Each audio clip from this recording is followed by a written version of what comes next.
So remember how Twitch came out and said they fully cooperated with law enforcement after Emiru got assaulted at TwitchCon? So it turns out that that wasn't true. Emiru went live yesterday and confirmed that Twitch refused to give police the guy's name, and because of that, he allegedly got away. I was wrong about one thing. I was going over the tweet that Twitch initially put out where they're like, oh yeah, this thing happened to a high profile creator. Police were on site. We're cooperating with law enforcement investigations. What I was wrong about was they were not cooperating with law enforcement investigations. It's one of those moments where you realize just how little Twitch actually cares once the cameras are off. So let's talk about what she said and then unfortunately what came after.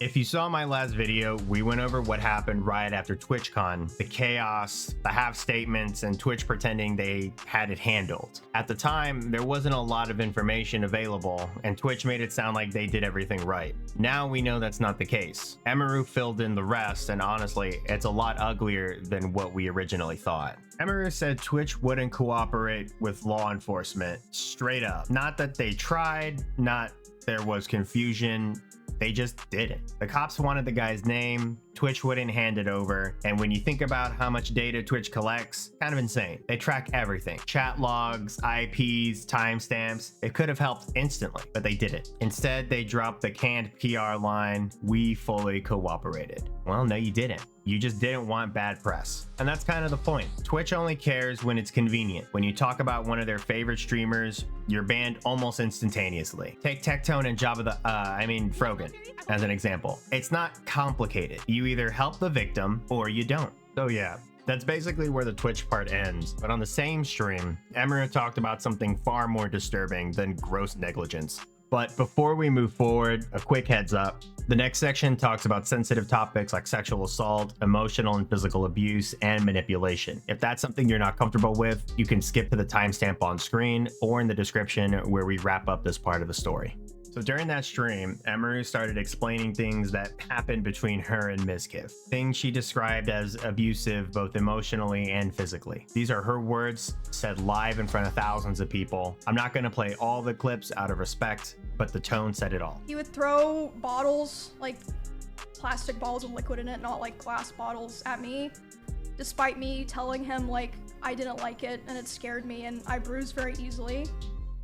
He would throw his phone at me. I would tell him, you know, it scared me, I don't like it. And one time it even hit me in the eye, which caused me to get a black eye, but he always, you know, was like, oh, it's an accident. And I was like, oh yeah, it's an accident. You could tell this wasn't something she planned on talking about, but she is, because in her own words, she had no choice. I feel like those things developing have gone to a point where I kind of feel like I have no choice.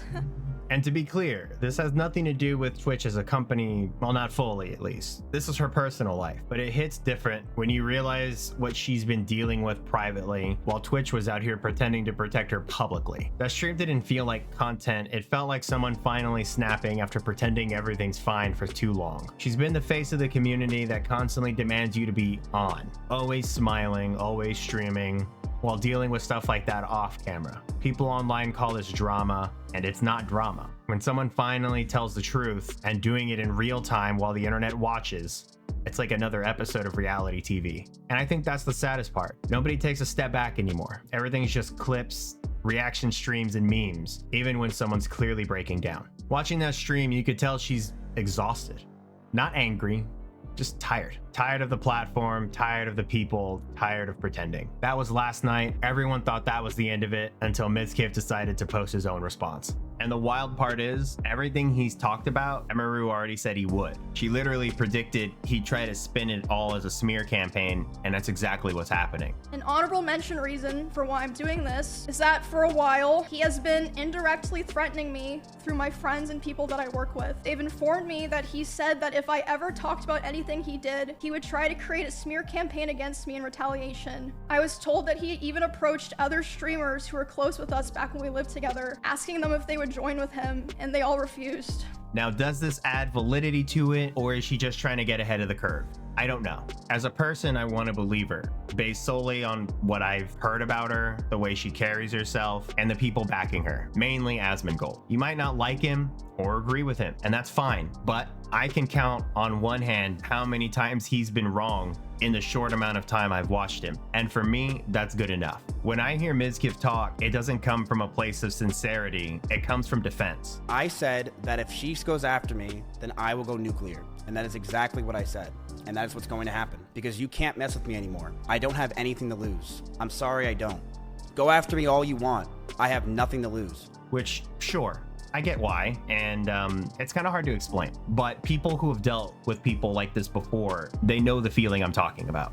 Now, I understand he's made clips to address what's happening, but most of them are subtly admitting it in this weird, it was for the greater good kind of vibe. I don't know. His response to me feels like an own goal instead of a defense, but that's just my take. I'm way more inclined to believe Emiru here, not because she's emotional, but because she actually had receipts. And honestly, it feels disgusting that Miz would try a sleight of hand distraction instead of facing the serious stuff head on. But at the same time, I get it. Mizkif is a brand. Damage control is probably the only play he's got. Still, to me, it feels scummy. Like you're trying to protect the business before you even talk or think about the human side of what happened. And look, you don't have to take my word or her word for it, but look at this piece of evidence and see just a fraction of the claims made against him brought to life. Today is the Rust server. Chat, I'm excited. We got some stuff. We're gonna start talking to people again. We're gonna hang out a little bit. Got raw pork. I'll fucking take it. Would you like some raw pork? Yeah, I'll fucking take raw pork. Hell yeah. Enjoy. So I thought, why not build a house up here? I can pay rent at your house. Okay, let's do it. Yep. Oh, wait, check this out. Come here. Ooh. Not Wait, bad, that's huh? the house?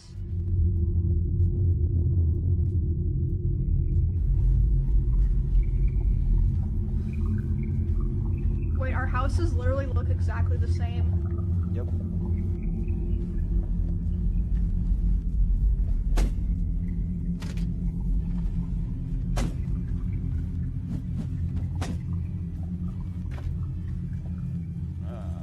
Hello? Yeah.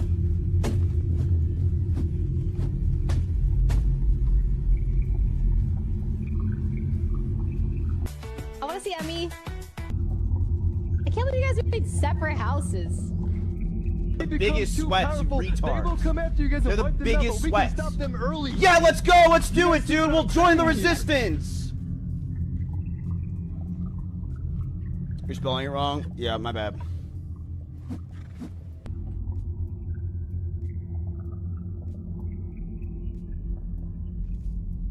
No, I hardly slept last night. That's why I seem tired today. Because I'm honestly fucking tired, chat. I'll be honest. I'm pretty tired. I'm just tired.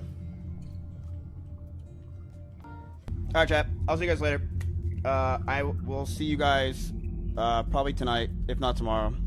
I just need a nap. I'm fucking zooted out of my mind. What does unofficial Mizraid mean? Guys, Oh, he did?